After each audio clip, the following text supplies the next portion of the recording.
Bueno, como bien se señaló ayer, la persistencia de la crisis sanitaria en muchos de nuestros países nos ha obligado una vez más a ser prudentes, a volver a reunirnos en esta modalidad remota, aunque hubiéramos deseado obviamente reencontrarnos y ojalá que ello pronto ocurra. Pero lamentablemente cuando la pandemia concluya, cuando el COVID-19 sea un recuerdo o al menos una enfermedad más manejable, menos mortal, algunos pesares se habrán instalado con más fuerza en nuestro continente. Algunas de esas llagas que se habrán expandido, que dolerán con mayor intensidad, serán la censura, las pulsiones autoritarias, la intolerancia, como bien señalaba recién la presidenta de la Comisión Interamericana. También habrán crecido los desiertos informativos. El presidente Jorge Kanaguati aludió ayer a esta situación que lleva a que se multipliquen de un extremo al otro de nuestra América comunidades sin medios locales que las representen.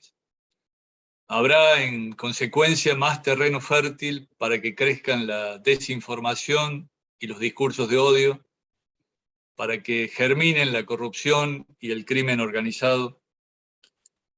Y este escenario de pérdida de sostenibilidad para centenares de medios se ve acentuado, como decíamos también recién, por la creciente competencia que ejercen las plataformas globales, las cuales utilizan los contenidos de los mismos medios para quedarse con más del 80% de la publicidad digital mundial. Ya en abril pasado decíamos que la sombra de un cisne negro, de un impacto de consecuencias quizá irreversible para muchas publicaciones, se cernía sobre la prensa escrita. En alguna medida sobre el periodismo en su conjunto y por ende sobre la libertad de expresión de la sociedad. Estábamos lejos de imaginar que poco tiempo después el régimen de Daniel Ortega y su esposa Rosario Murillo en Nicaragua desataría una verdadera cacería para silenciar toda voz crítica y que en Cuba habría otra ola represiva como única respuesta para contener las protestas masivas contra el régimen comunista y en reclamo de libertad, básicamente en reclamo de libertad. Ambas realidades fueron expuestas con crudeza y contundencia en los informes finales de 2 misiones que realizamos a esos 2 países de manera virtual, debido a la crisis sanitaria, pero básicamente para sortear el cerrojo que ambos gobiernos imponen para que no trasciendan las tropelías que cometen contra las libertades ciudadanas y los derechos humanos. El escritor y humorista español Jaume Perich decía que gracias a la libertad de expresión, hoy ya es posible decir que un gobernante es un inútil sin que nos pase nada. Al gobernante tampoco. Como toda broma, encierra parte de verdad, pero incluye también un giro que parte de tensar la realidad para llevarnos a reflexionar. Es cierto, la tecnología abre cada día nuevas posibilidades para la expresión libre y también para que podamos denunciar la opresión acercándonos a la realidad, aunque sea de manera remota. Está claro que en muchas regiones de América no es posible decir que un gobernante es un inútil. Repito, no es posible decir que un gobernante es un inútil sin pagar duramente las consecuencias. Lo saben muy bien los colegas nicaragüenses y cubanos, los artistas, los defensores de derechos civiles, los sacerdotes comprometidos, los intelectuales, dictadores, autócratas y también dirigentes con barniz democrático encuentran una y otra vez formas de ejercer la censura, de limitar el acceso a esas herramientas que permiten a los ciudadanos elevar su voz contra los abusos de quienes los gobiernan. Intentemos, pues, reformular aquella frase que, más allá de las intenciones de humor, expone la tragedia que se vive en materia de libertad de expresión y de prensa. Podríamos decir, gracias a la libertad de expresión, en muchos países de América es posible decir que un gobernante es un inútil, que seremos reprimidos y a él nada le pasará. Pero tarde o temprano no podrá impedir que el reclamo de libertad triunfe, que la verdad se imponga, que los abusos de poder salgan a la luz. Es más que evidente que el propósito de toda acción autoritaria es acallar a la oposición, prolongar un statu quo que se traduce en una eternización de gobiernos despóticos en el poder. Pero cuando la llama de la libertad se enciende, cuando el pueblo asume ese reclamo como prioridad, esa ola es indetenible. Como símbolo de esa lucha, el jueves la CIP entregará el Gran Premio Libertad de Prensa a 2 de los vicepresidentes regionales de esta comisión, Juan Lorenzo Holman Chamorro y Henry Constantín Ferreira. Ellos representan la tenacidad para enfrentar el poder despótico. Ellos y muchos colegas perseguidos, entre los cuales crece proporcionalmente el número de mujeres, reflejan la decisión de tantos nicaragüenses y cubanos de no rendirse ante el atropello. El mismo mensaje dio hace unas semanas el Comité Noruego al otorgar el Nobel de la Paz a los colegas María Ressa y Dmitry Muratov. No son los primeros periodistas premiados con el Nobel de la Paz, pero sí es la primera vez que el galardón es asignado por defender la libertad de expresión. Condición previa para la democracia y la paz duradera, como dice la resolución y como también señalaba recién Antonia Urrejola. La presidenta del Comité Nobel de Noruega dijo que Ressa y Muratov representan a todos los periodistas que defienden este ideal en un mundo en el que la democracia y la libertad de prensa se enfrentan a condiciones cada vez más adversas. Ese entorno asfixiante para el ejercicio de la actividad se ve agravado cada vez más por discursos confrontativos, descalificantes, que promueven la violencia contra periodistas. Otros 9 comunicadores murieron por hechos violentos en los últimos 6 meses en las Américas. 6 en México y 1 respectivamente en Brasil, en Colombia y en Haití. De tal modo, la cifra de asesinados en ejercicio de su actividad asciende a 17 en los últimos 12 meses. Uno de los desvelos de la CIP y tema central del trabajo de nuestra subcomisión de impunidad es evitar que la muerte de cada periodista caiga en el olvido por deficiencias en la investigación o por insuficiente compromiso judicial. Por ello, en este semestre hemos realizado gestiones con representantes de gobiernos, con la Comisión Interamericana de Derechos Humanos, con la Corte Interamericana de Derechos Humanos, con los familiares de periodistas asesinados, en demanda de justicia, pero también para que se impulsen políticas públicas efectivas para proteger a los periodistas.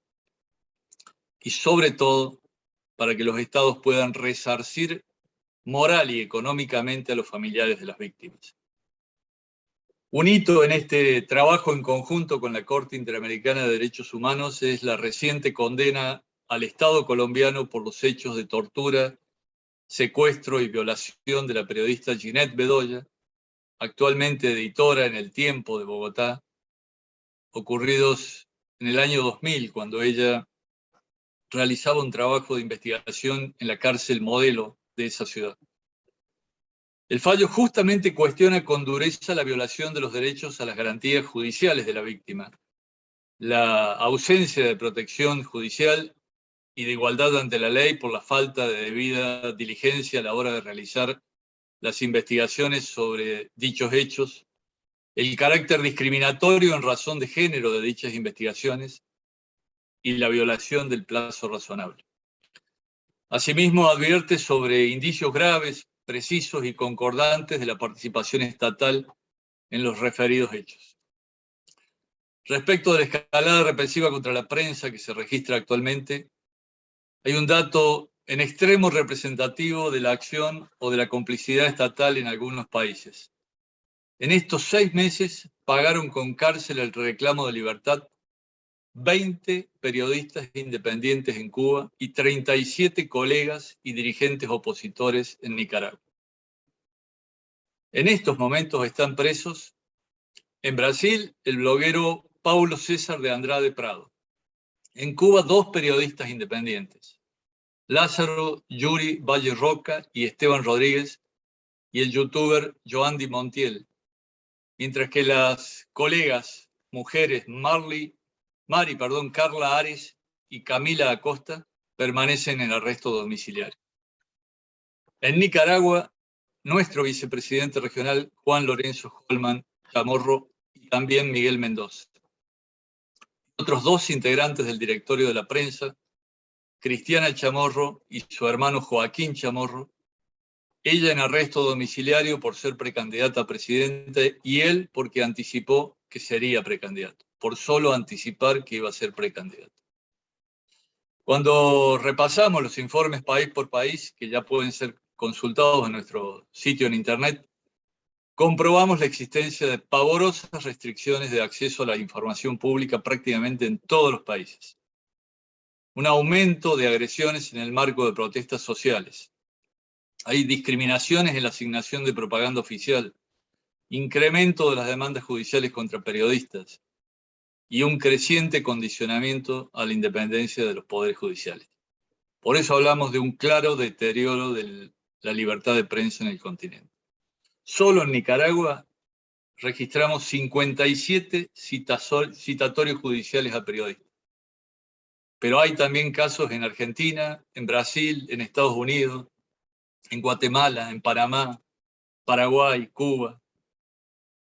Los casos más extremos contra medios, como mencionaba ayer nuestro presidente, fueron la toma y expropiación de las instalaciones del Nacional de Venezuela, unos días después de nuestra reunión de medio año, y una acción similar ordenada por el régimen de Daniel Ortega contra la prensa en Nicaragua. En el primer caso, el objetivo fue ejecutar la sentencia expoliatoria que había condenado al medio a pagar el equivalente a 13 millones de dólares a Diosdado Cabello, en un país donde mucha gente vive apenas con 10 dólares mensuales. En lo que hace a la prensa, ni siquiera se esperó una sentencia judicial firme para arremeter contra el medio e intentar silenciarlo. Lo que no sucedió por la tenacidad de sus directivos y personal que mantienen vivo el medio a través de Internet y más pujante que nunca. Amenazas, ataques y otros hechos violentos hubo en Brasil, Colombia, Ecuador, en El Salvador, Estados Unidos, Guatemala, Haití, México, Nicaragua, Perú, Venezuela. Es difícil precisar el número de periodistas que debieron exiliarse en estos últimos 6 meses, pero los datos que se conocen hablan de al menos 26 en Nicaragua y 2 en Cuba, mientras que 2 reporteros extranjeros fueron expulsados por el gobierno de El Salvador. La estigmatización desde el Estado en general, antesala de ataques más graves contra la prensa, registra casos recurrentes en Argentina, en Brasil, El Salvador, México, Perú. Y sin duda el tema más reiterado en los informes que recibimos para esta asamblea son las restricciones de acceso a la información, con casos en prácticamente todos los países. La falta de transparencia se produce en países con gobiernos de uno y otro signo ideológico, gobiernos autoritarios y también aquellos que de naciones con mayor tradición democrática, en algunos casos por la fuerza de los hechos, en otros por avances legislativos o judiciales. Por ejemplo, en Bolivia, donde un proyecto de ley aboga por la eliminación del secreto periodístico. La tendencia a regular el flujo de información por Internet es otra de las amenazas que se ciernen en la región. Todas estas duras realidades se verán reflejadas, como ya se anticipó, en la edición 2021 del Índice de Chapultepec, que presentaremos esta tarde. Esa será una foto actualizada del escenario que vivió la prensa en el último año. Pero desde hace tiempo veníamos procurando contar con herramientas que nos permitieran una mirada en tiempo real sobre lo que ocurre en cada país del continente. Y tenemos ya en avanzado estado de desarrollo un monitor que utiliza tecnología de inteligencia artificial para mostrar en un panel interactivo los ataques a la prensa. Ese proyecto, al que llamamos SITBOT, será lanzado formalmente en noviembre próximo, pero esta tarde también les contaremos en detalle en qué consistirá. Y la última iniciativa, antes de pasar a los paneles, la vamos a lanzar a partir de hoy, es una versión en video de la Declaración de Salta sobre principios de libertad de expresión en la era digital. Está elaborada en un lenguaje llano y busca transmitir a las nuevas generaciones los conceptos de ese documento aprobado por la CIP en 2018. Está subtitulada en los 3 idiomas oficiales de la CIP, en español, en inglés y en portugués.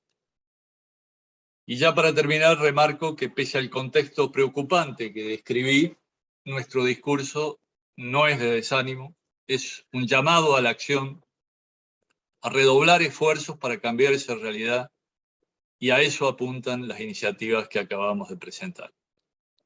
Para que cuando esta tormenta amaine, cuando la humanidad retome la senda del desarrollo, vuelva a brillar el sol de la libertad de expresión y encontremos los caminos que garanticen la sustentabilidad del periodismo profesional. Y logremos también que en aquellos países donde impera el oscurantismo, pronto pueda desarrollarse una prensa sólida, vigorosa, que ayude a expandir el debate ciudadano. Muchas gracias.